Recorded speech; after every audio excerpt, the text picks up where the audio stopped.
3. Uh, Dear students, today we will discuss about the whole planning system, what we operate in corporate. We have different hierarchies of planning. We have a corporate planning, division planning, business planning, and product planning. Corporate planning is being decided at the topmost level, preferably at corporate headquarters. Afterwards, the plan gets ready at different divisions at the level of head of SBUs. After that, to different businesses, that what we can say to a different particular departments, and then it goes basically to the different product levels also in many companies. So how does this particular system works? We'll try to understand. We have a second step with implementation, what we have planned. Then finally we have got the controlling. Now these are the very basic and the formative steps of the planning. Now we'll discuss them one by one. If we talk about the corporate planning, it has a detailed structure. How do and why do and why it is necessary for them to prepare a plan. Plan gives a direction to the companies. Plan gives the resource analysis to the company, and plan decides what you can implement, what you cannot implement. Now, the first thing of the plan is corporate mission. Each and every company has to decide its mission, and mission means it is there in what business we are, as being defined by Peter F. Drucker. In what business we are, why are we in this business, and where do we want to take this business. So the mission statements is basically tells us about what we are supposed to do and where should be our particular direction.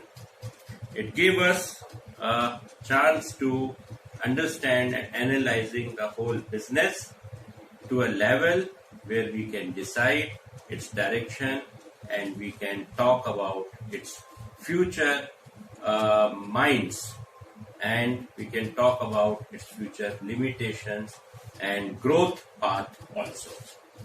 If there is a hospital or if there is a consumer durable company, both can have their mission. Hospital can decide that in future in which specific disease they will be able to have a world-class system of operating and treatment. And the consumer durable company can decide that what best products they can offer to the customers to their premium expectation and as well as in an affordable price. Once the mission is clear, then we have to decide that the mission needs some structure. Ultimately, how will you take up your mission on the ground? So you require one structure, that is SBU. You have to establish the strategic business unit. That means you'll have to establish one company, one business group, which will be having a mission and which will carry out that mission into the market. Then, for an example, if we say about an hospital, so we have established a very good chain of hospitals in India, like Apollo Hospital, which is having a very good treatment system for cardiac patients. It has been established in such an era when the serious disease of cardiac patients needs to refer outside India. So it is now even treating the people from different countries, the entire globe, and that also in a very affordable price. So they have, the founder, Dr. Pratap Reddy, has got its mission very clear and its vision also very focused. Then they become a very important SBU in medical segments. Resources. We need to have allocation of the resources. Whatever resources we are to the company, how do we make a distribution? How do we make an allocation to different SBUs? That also we have to decide. Now that company can decide with their internal parameters depending upon the efficiency, effectiveness, the controlling, as well as the benchmarking, whatever they have kept in their mind. After that, we have got analyzing the growth opportunity. Whenever we have created one SBU and that SBU has got the resource, now we have to think, we have to plan the growth strategy of the company for the coming years of time. Now what are the different growth opportunities and what are the different growth strategies? Now there is a combination. Please concentrate here. And the very first thing, we have an intensive growth strategy. Intensive growth strategy means that in the same situation, how do we make intensified our growth options? Now the available options are, we can have the existing product line, we can have existing market. That is one thing. So the first combination is, we keep our product as it is and we keep our market as it is. Secondly, we have got the developmental approach. We may have a product development approach and we may have a market development approach. We may develop new products, we may add on the features, we may intensify our research and development so we can proceed into different product development stages. Then also we can add on the new customers from existing to potential, and we can resegmentize our product and we can retarget our markets. Now in that way, the second option can be the existing product, and it may be the new existing product versus market development, existing market versus the existing market versus new product development.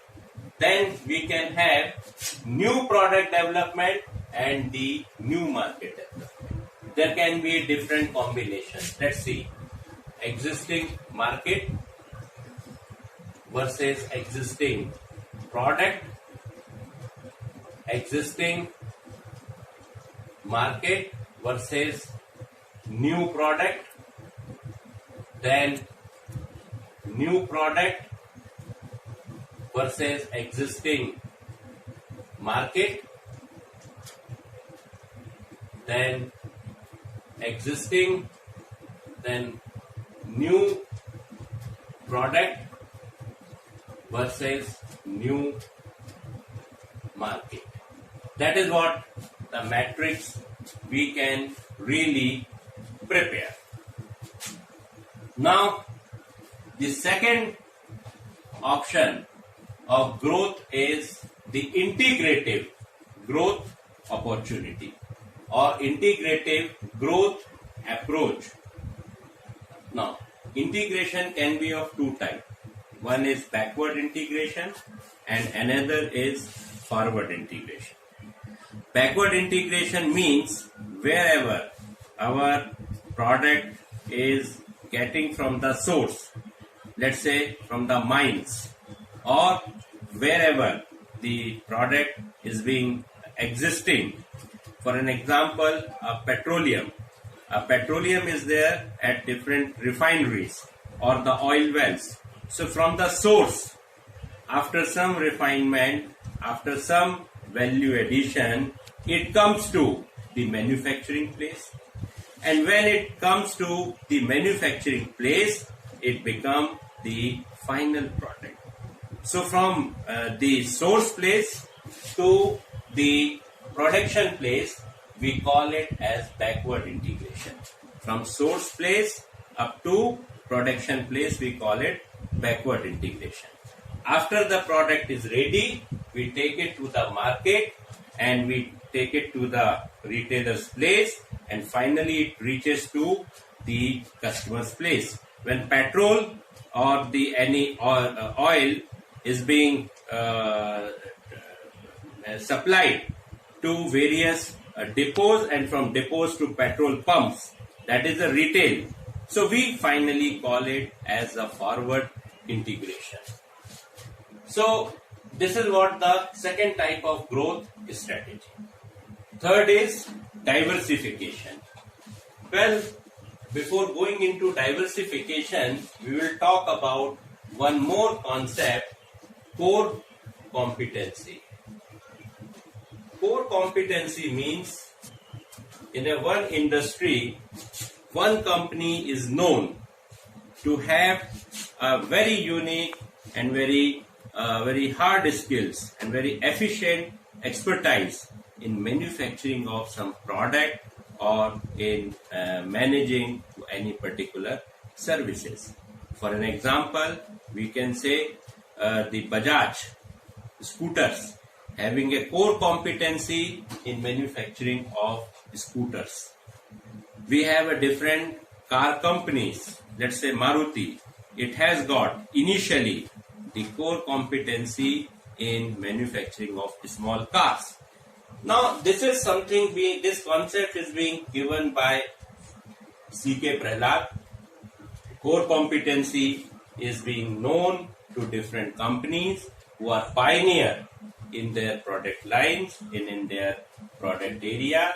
Preferably, those companies have initiated its production first time in the market.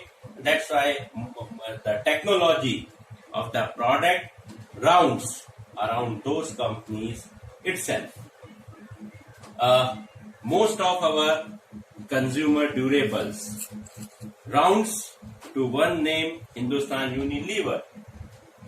So we can say their competency is in manufacturing and marketing of the great chain of the FMCG products. Now, after that certain period of time, we try to diversify. We add on into some new product lines. So it can be a related. Diversification means entering into new business concept, entering into new product lines. It can be related, it can be unrelated. It can be unrelated. First of all, we'll discuss related diversification. Related diversification means like a company, if it is an electronic company, it can enter into the manufacturing of some more electronic equipments. It may be going into some manufacturing of, let's say, video cassette recorders or CDs and the parts which are related with electronics only. Unrelated diversification is totally a different business. Like Bajaj entered into electronics, then into electricals, then they have come into finance. Tata is there in retail. Tata is there with a great core competency with manufacturing of trucks. Then they entered into cars. So they have diversified in both related and unrelated. And nowadays, the many companies in this COVID-19 is being asked to manufacture the what? Manufacture the what we say the medical equipments like with some kind of mask, sanitizers, etc. and even ventilators. So this is about the diversification. Then we implement our planning. In that way we organize the resource. When we get the resource, we organize it. Then we implement it. We keep on executing it. And finally we have a controlling aspect. How do? We measure the results. Whatever the return on investment, return on capital employed we have put up, whether we are reaching into that or not. Then we make diagnosing of the results. Why do we need to make a diagnosis? Because results only are not sufficient. Why these results are coming? Why we are not expected to get the desired results? That is also we have to analyze. Then we have to see our other departments, all marketing, finance, HR, IT, they have to make their comprehensive review to these results. And then we take the corrective actions. So in that way, this whole aspects comes with the particular corporate planning. Then we will discuss about the other form of planning also in next lecture. Okay.